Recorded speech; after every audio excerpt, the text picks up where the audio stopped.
বিনামূল্যে স্বাস্থ্য শিবির এবং ওষুধ প্রদান অনুষ্ঠানের আয়োজন করা হয়েছে খোয়াইয়ের ইংরেজি মাধ্যম এনএসএস ইউনিটের উদ্যোগে এবং আজকের এই স্বাস্থ্য শিবিরকে কেন্দ্র করে খোয়াই চা বাগান এলাকায় অনুষ্ঠিত হয় সমাজসেবামূলক কর্মসূচিতে এলাকার সাধারণ মানুষকে বিনামূল্যে স্বাস্থ্য পরীক্ষা এবং চিকিৎসকদের পরামর্শ এছাড়াও প্রয়োজনীয় ওষুধ প্রদান করা হয়। শিবিরে উপস্থিত চিকিৎসকরা বিভিন্ন রোগের প্রাথমিক পরীক্ষা নিরীক্ষা করে স্বাস্থ্য সংক্রান্ত পরামর্শ দেন। বিশেষ করে চা বাগান এলাকার শ্রমিক এবং তাদের পরিবারের সদস্যরা এই স্বাস্থ্য শিবিরের সুবিধা গ্রহণ করেছেন। আজকের এই বিষয় প্রসঙ্গে খোয়াই ইংরেজি মাধ্যম বিদ্যালয়ের শিক্ষকদের পক্ষ থেকে কি উঠে আসছে বক্তব্য শুনুন।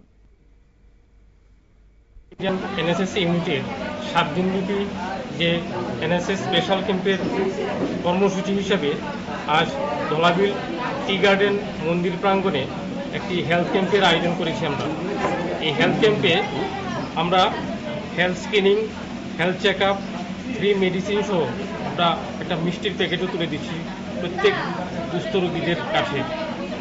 এছাড়া এই কর্মসূচিতে আমরা প্রথম দিন রেখেছি আমরা রক্তদান শিবির, তারপরে আমরা এই ফায়ার সেফটি নিয়ে বিভিন্ন অ্যাওয়ারনেস প্রোগ্রাম, তারপরে আমরা 26 June international drug abuse day উপলক্ষে আমরা একটা পথনাটক করেছি।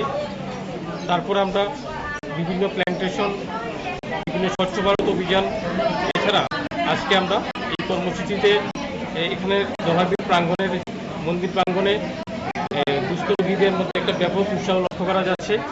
এখানে আমরা চেষ্টা করছি যথাসম্ভব রোগীদের বিভিন্ন ধরনের পরিষেবা দেওয়ার জন্য। নমস্কার। বিদ্যালয়ের এনএসএস স্বেচ্ছাসেবকরা শিবির পরিচালনায় সক্রিয় ভূমিকা পালন করেন, আগতদের সার্বিক সহযোগিতা করেছেন। বিদ্যালয় কর্তৃপক্ষ জানিয়েছেন যে সমাজের সুবিধা বঞ্চিত মানুষের পাশে দাঁড়ানোর লক্ষ্যে ভবিষ্যতে এই ধরনের জনকল্যাণমূলক কর্মসূচি হাতে নেওয়া হয়েছে। একাধিক সচেতনতামূলক কর্মসূচিও হাতে নেওয়া হয়েছে বিদ্যালয়ের পক্ষ থেকে। নিয়ে নিচ্ছি ছোট্ট একটি বিজ্ঞাপন বিরতির সঙ্গে থাকুন।